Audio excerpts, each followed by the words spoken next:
Gaya kolom. Pada materi sebelumnya, kalian sudah mempelajari tentang interaksi antar muatan listrik. Seperti contoh, apabila plastik digosok dengan kain tisu atau wol, dan plastik yang digosok dengan kain tisu atau wol yang saling didekatkan, maka keduanya akan berinteraksi tolak-menolak. Ya, sebaliknya apabila plastik yang sudah digosok dengan wol atau ini sedotan yang digosok dengan kain tisu didekatkan dengan kaca yang digosok kain sutra, maka akan terjadi tarik-menarik. Gaya tarik atau gaya tolak antar muatan tersebut disebut gaya kolom. Sahabat cerdas, kita berikutnya akan menyelidiki faktor yang mempengaruhi gaya kolom. Mari kita mencoba untuk mendekatkan dua buah muatan pada jarak tertentu. Kita sebut saja jaraknya R. Apa yang terjadi? Ya, akan terjadi gaya tolak dengan besar tertentu. Nah, sekarang mari kita bandingkan apabila jaraknya diubah. Apa yang terjadi? Ya, ternyata semakin jauh jaraknya menimbulkan gaya semakin kecil. Oke, mari kita lanjutkan. Jika ditempatkan pada jarak R, maka antara muatan tersebut mendapatkan interaksi sebesar F dengan gaya sebesar F, maka apabila kita jauhkan dan dilakukan pengukuran, gaya yang ditimbulkan oleh jarak 2R ini akan berkurang. Sehingga gaya yang timbul di sini menjadi lebih kecil dari sebelumnya. Ketika dilakukan pengukuran, maka besar gayanya adalah 1/4 F. Dan ini adalah 1/4 F juga. Jika pengukuran terus dilakukan untuk jarak yang lebih jauh, misalnya dijauhkan menjadi 3R, maka gaya itu pun akan semakin kecil lagi. Nah, gaya yang ditimbulkan ini menjadi 1/9F. Menjadi 1/9F. Nah, apa yang bisa kita simpulkan dari ini? Maka gaya akan semakin besar jika jaraknya makin dekat. Dan gaya akan semakin kecil jika jaraknya semakin jauh.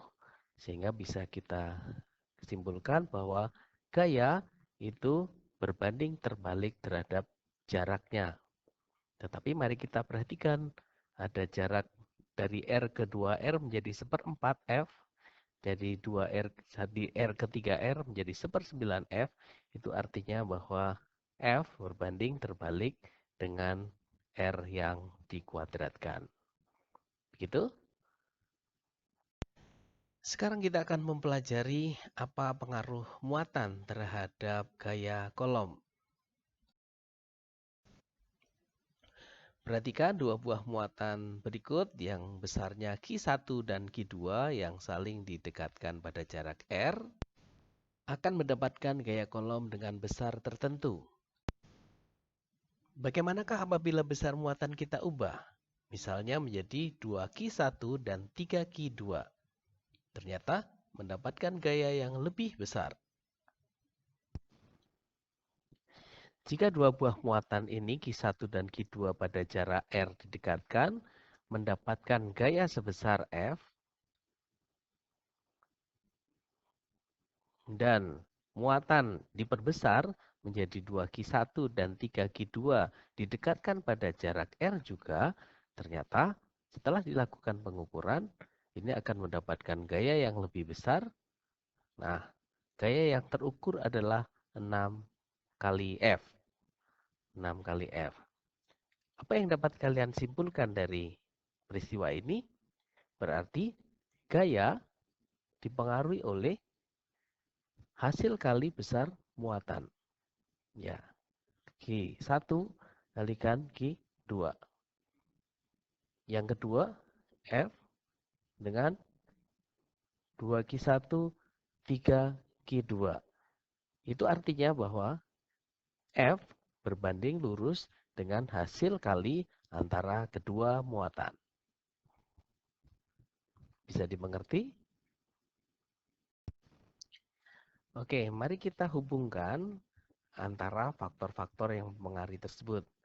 Yang pertama tadi, gaya dipengaruhi oleh jarak dengan gaya berbanding terbalik dengan kuadrat jarak. Dan yang faktor kedua adalah besar muatan. Gaya dipengaruhi oleh hasil kali antara kedua muatan. Jika keduanya kita satukan konsepnya, maka akan kita peroleh bahwa F itu berbanding lurus dengan hasil kali antara kedua muatan dan berbanding terbalik terhadap kuadrat jaraknya. Ya. Namun antara F dan hasil kali Q1 Q2 per R kuadrat ini belum sama. Agar menjadi sama, maka F itu harus dikalikan sebuah faktor. Q1 kali Q2 per R kuadrat ini harus dikalikan sebuah bilangan yang bernilai tetap yang kita kenal dengan nama konstanta.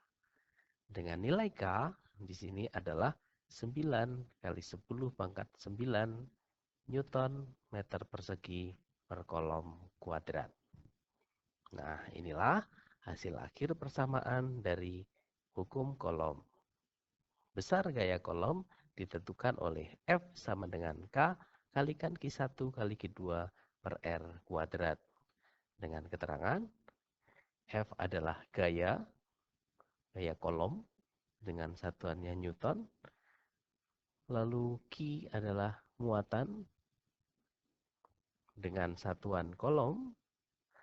Lalu ada R adalah jarak dengan satuan meter. Dan K adalah konstanta. Nah, untuk kalian, konstanta saat ini adalah konstanta yang berlaku untuk benda terletak di udara. Jadi nilai ini adalah nilai yang berlaku untuk benda yang di udara. Begitu untuk penjelasan tentang bagaimanakah faktor yang mempengaruhi gaya kolom dan cara menentukan besar gaya kolom. Semoga tetap semangat belajar dan salam cerdas.